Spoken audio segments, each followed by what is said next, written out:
This response is brought to you in part by Green Media Graphics.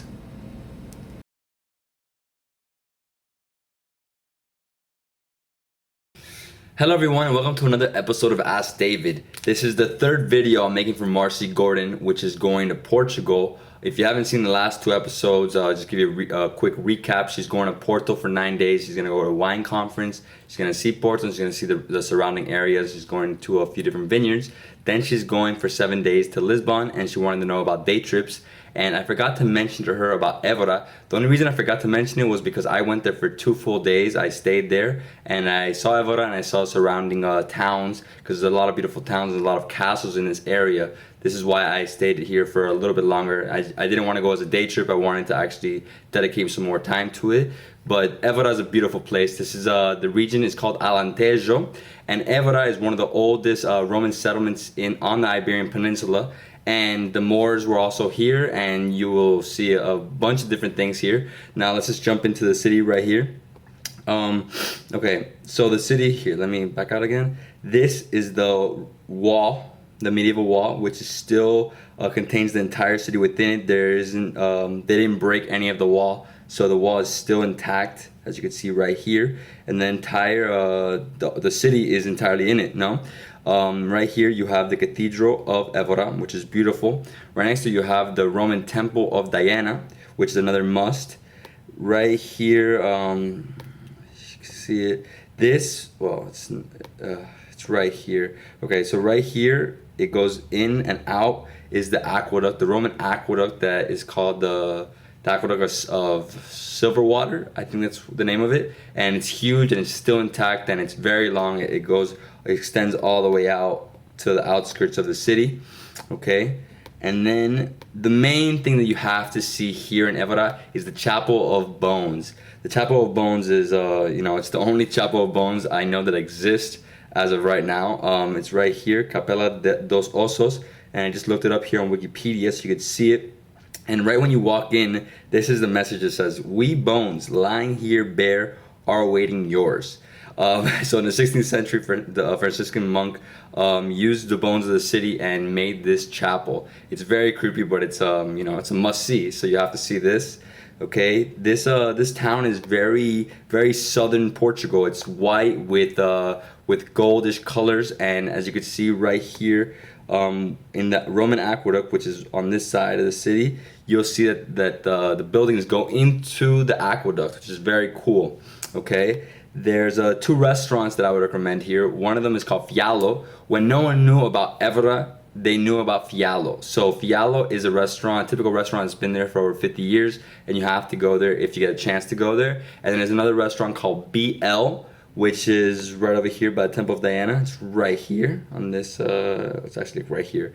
And this restaurant is delicious, and they have two of the best chocolate cakes that I've ever had in my life. And they have been known for these chocolate cakes. The owner, he is the waiter, he is the owner, he is everything. And his wife is the cook, and it took her over 6 months with using eggs to create her 2 different cakes, which are out of this world. If you go on my Facebook fan page, you can see the pictures on the Evora album, and you can see it's delicious.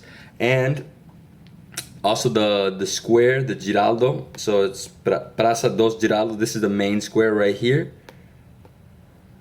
Okay, Praça dos Giraldo. Okay, and you can just walk through all these little streets. It's a little hilly. This is actually right here. This is the highest point where the Temple of Diana is, and the cathedral is the highest point. And then there's also a street. Let me zoom in a little more. Okay, it's not this street. Well, you can't really see the street here. I guess this would be the street, or is it this one? Well, it's one of these streets. Is a pedestrian street that you can go there and you could buy souvenirs. Very cool little street, very medieval looking. Okay, and then the main reason that I say you have to go here, besides all these other cool things, is that here out on the outskirts, you could find Almendres Cromlech. Okay, these stones are pretty much almost like Stonehenge, but not the same. They come from the Neolithic period, which was 5,000 5000 BC to 4000 BC, and they're the only surviving stones on the Iberian Peninsula of this statue, this size. Okay, so right here is Cromlech dos Almendres, and if I put photos, so you can see Cromlech, here's Cromlech, okay? These are the stones. Let me zoom in a little more so you can see them. Okay, this is the Menhir dos Almendres. This is one standing stone. It's about, I mean, it's right next to it. It's about a 5-minute car drive from Cromlech and to the Menhir. And this is one stone that used to tell time. So obviously the sun would circle around it, and you could tell time by it. And then right here next to it, you have Cromlech, and it's right next to Guadalupe. So let me get some more pictures. Here we go. So this is it, and you have to see it. I didn't even know about it until I got there, and they didn't discover it until 1976. So no one knew about these standing stones until 1976, which is incredible. Okay, and yeah, that's it. And then here you can see more pictures of it, but obviously it's in the wrong location. It's right here by Guadalupe. So if you're driving from Evora, you take the N114, and then you make a left at Guadalupe, and there'll be signs all over. It says Cromlech, Almendres Cromlech, and you just take it, you pass Guadalupe, and you go on a dirt road, and you'll make it into Cromlech, which is right here. You can see it right here. Wow, beautiful stones. It's amazing. All right, so that's Evora in a nutshell. There's a lot of other things around it. I mean, you have, let me turn this off, these photos.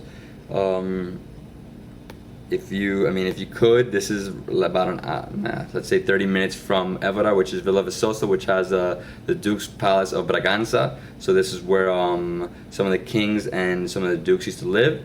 And then also here you have Montemor Castle. You have another castle right here in Arroyos. Redondo, you have another, you have a little small town. And then Extremos, there's another castle here. So all these towns, also Elvas, I didn't go to Elvas, but I heard it's beautiful. All these towns right here surrounding the, on the border with Spain, they all have castles because there were obviously, this is the oldest, Portugal and Spain have the oldest border in the world. It's over 900 years old, but Spain always tried to invade, so they just, all these towns they started building castles, and then towns formed after it on the outskirts of the town or within the walls of the castle. So all over here you have all these little towns have castles, okay? So that's pretty much it. You can see Evora. I'd say you see the whole, the center of the city. You see it in 3 hours. Then you have lunch, and then you go and see Cromlech. It's a must-see. Cromlech is a must-see. And then if you have time, you can go to either one of these, Arroyos or Montemor or Novo, and you can see the castles there.